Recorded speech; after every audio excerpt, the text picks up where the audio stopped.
Who was Emperor Caesar Augustus? When was his reign? And what is significant about it? Let's find out in today's episode of the History Chronicles. Today's History Chronicle begins on the 15th of March in the year 44 BC. That day, the Roman general Gaius Julius Caesar, a man who had been given dictatorial powers within the Roman Republic in recent times, was surrounded by a group of senators in the Senate and was mercilessly stabbed to death. Now the assassination of Caesar created a power vacuum in the Roman Republic. Would the Republic be restored, or would a new general, such as Caesar's close ally Marcus Antonius, emerge to take his place? Few could have predicted that his 18-year-old great-nephew Octavian would, in fact, be the one to seize power in the years that followed. This is the story of Octavian, the boy who would one day become Caesar Augustus. Octavian's career was substantially shaped by his great-uncle Julius Caesar. Caesar had risen to political prominence in the Roman Republic during the 60s BC, at a time when the Republic was in the midst of a profound crisis, as successive generations of its army's generals competed to assume a position of unrivaled power. In the 50s BC, Caesar's foremost rival was Pompeius Magnus, or Pompey as he was known. Eventually, in 49 BC, a civil war broke out between the popular Caesar and Pompey, who had the support of the old Roman aristocracy. In 48 BC, Caesar won a decisive victory over Pompey and assumed the position of Roman dictator. However, Caesar's assassination in 44 BC created fresh turbulence in the Republic. Octavian was born in 63 BC, at a time when his great-uncle's political ascendancy was just beginning. For much of his youth, he did not know his great-uncle because Caesar was absent in Gaul, the Roman name for modern-day France, conquering that country.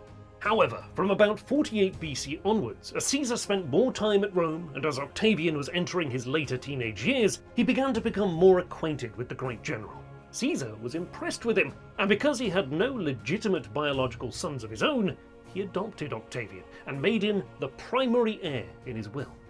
Thus, when Caesar died, many people viewed young Octavian as his designated successor. At the time of Caesar's assassination, Octavian was absent in Illyria, in the Western Balkans, where he was undertaking some military training as he entered adulthood. He quickly returned to Italy and showed his political guile when he reappropriated large sums of money which had been collected to pay for an invasion of the Parthian Empire to the east, which Caesar had been planning. He used this money to bribe several of the Roman legions to fight for him, and in 43 BC he forced the Roman Senate to appoint him as consul, the senior Roman political office, after he had marched on Rome with his army. It was a clear statement that Octavian intended to try to secure a position as successor to his great-uncle. However, Octavian was not alone in wishing to secure a position of preeminence within the Roman Republic in the way which Caesar briefly had between 48 BC and 44 BC. He had several rivals for power, notably a close ally of Caesar's since the 50s BC, Mark Antony, and another general called Marcus Lepidus. For the time being, the three were content to agree to divide power within the Roman Republic between them, and in 43 BC they formed an alliance known as the Second Triumvirate. Then they turned their attentions to reconquering parts of Rome's territories in the eastern Mediterranean, which the conspirators who had assassinated Caesar had seized. In 42 BC, the main armies of those who had killed Caesar were defeated by Octavian and Mark Antony in Macedonia. Then the two of them began to effectively marginalize Lepidus and divided the Republic into two spheres of influence. Octavian would hold power in the western Mediterranean, and Mark Antony largely ruled the east from Alexandria in Egypt, where he had begun an affair with the Queen of Egypt, Cleopatra. Throughout the 30s BC, they both worked to strengthen their positions in their respective spheres of influence. But it was clear that a showdown of some kind was inevitable between them in the long run. Conflict finally came in 32 BC, when Octavian convinced the Senate in Rome that Mark Antony was intent on establishing an oriental tyranny over the Republic, ruling it from Egypt. As a result, the Senate stripped Antony of his offices and declared war on Egypt. In the ensuing civil war, Octavian and the Senate won a decisive victory over Mark Antony at the Battle of Actium, in the seas off the shore of northwestern Greece in the autumn of 31 BC. Thereafter, Mark Antony fled to Egypt, with Octavian in pursuit, but when the younger commander won another considerable victory at Alexandria in the summer of 30 BC, Mark Antony committed suicide. Octavian had won the Civil War. Octavian did not move to establish himself as either Roman dictator or emperor in the immediate aftermath of the war. Rather, this was a gradual process of constitutional change. He wanted to court the Roman Senate and the political class in such a way that they would agree to what he did, rather than arousing their resentment like Caesar had, ultimately leading to his assassination. A key event was in early 27 BC when the Senate bestowed 2 new titles on Octavian. The first princeps acknowledged him as the first citizen of the Roman Republic, while the second, Augustus, meaning the illustrious one, was a name which he adopted in tandem with that of his great-uncle.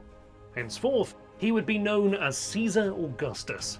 The constitutional changes of 27 BC are typically viewed as the point at which the Roman Republic came to an end, and we can first begin to speak of a Roman Empire, of which Caesar Augustus was imperator or emperor. However, even at that stage it was clear that Augustus had to balance placating the Senate and old aristocracy with affirming his own unique position within it. However, further titles were added over the years that further solidified his status, notably a seat of particular eminence within the Senate and the bestowal of the title Pater Patriae, meaning father of the country, in 2 BC. Augustus's reign witnessed wide-ranging changes on many fronts. Firstly, he aimed to consolidate the empire after decades of rampant and somewhat chaotic expansion which had led to incoherent borders. Thus, for instance, he annexed Egypt and tried to shore up the empire's eastern borders by reaching new arrangements with some of its client kings there.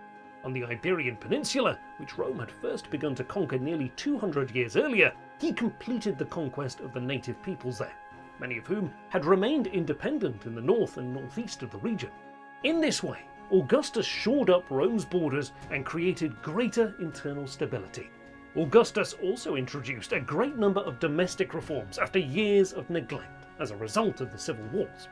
For instance, in the city of Rome, which had swelled to nearly 1 million inhabitants, he introduced a professional police force and fire service. And in the wider empire, he began a massive program of road building to improve communication between the provinces. Moreover, he also drastically reformed the tax base of the empire to increase revenues, and he introduced an administrative system whereby half the empire's provinces were administered by the emperor and half by the Senate. This was a form of power sharing which ensured the loyalty of the Senate going forward. In the second half of Augustus's reign, his foreign policy focused on tying together some of the parts of the empire which were divided by lands which remained outside of Roman rule. Notably, in this respect, he conquered the large expanse of land which lay between northeastern Italy and the Roman provinces of Greece and Macedonia. Thus he conquered Pannonia, Moesia, and Illyria, regions which corresponded to modern-day Croatia, Albania, Bosnia and Herzegovina, Kosovo, and parts of Serbia. In doing so, he created an unbroken chain of Roman provinces running from the Iberian Peninsula all the way east as far as Thrace, at the southeastern edge of Europe. There was only one area where Augustus's foreign policy largely failed. In an effort to emulate his great-uncle's conquest of Gaul in the 50s BC, the emperor determined on conquering Germania, as far east as the Elbe River. Initially, this seemed to proceed quite well, and in 7 BC, the new province of Germania Antiqua was created out of what is now central and eastern Germany. However, in 9 AD, 3 whole Roman legions, some 15,000 men, were annihilated in an ambush by the Germanic tribes at the Battle of the Teutoburg Forest in eastern Germany. As a result, Augustus abandoned Germania Antiqua and determined that henceforth the empire's northern boundary would lie along the River Rhine. Beyond his military exploits and social and financial reforms, Augustus's reign has become famed as a golden age of Roman culture.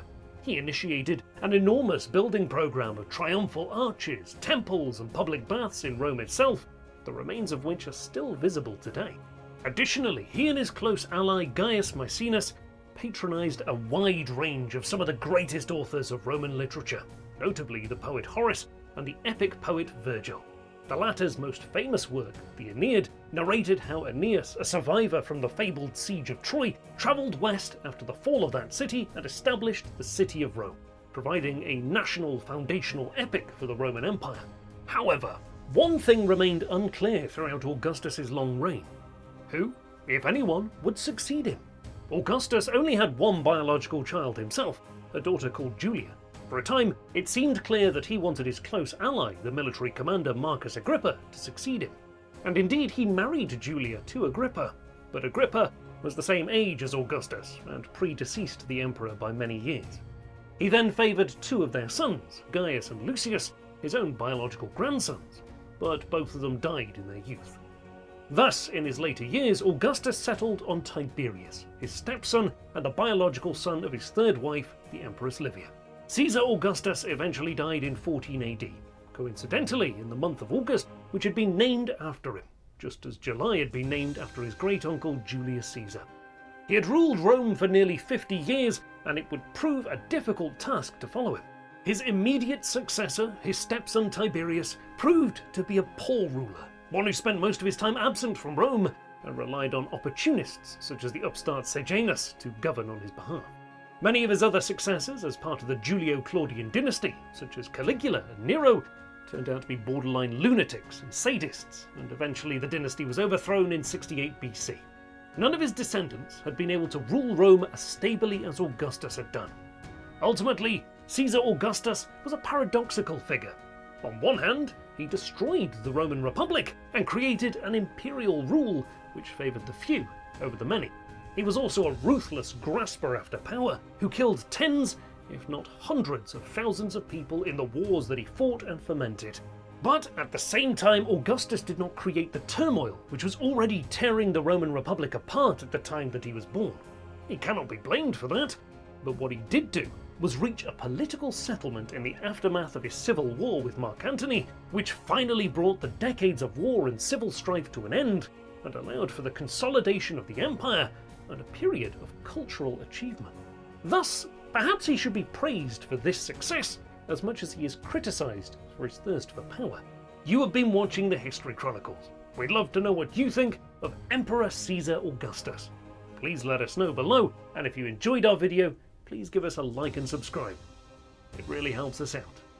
Also, if you'd like to support our work going forward, please visit our Patreon page, and we look forward to seeing you again on the next episode of the History Chronicles.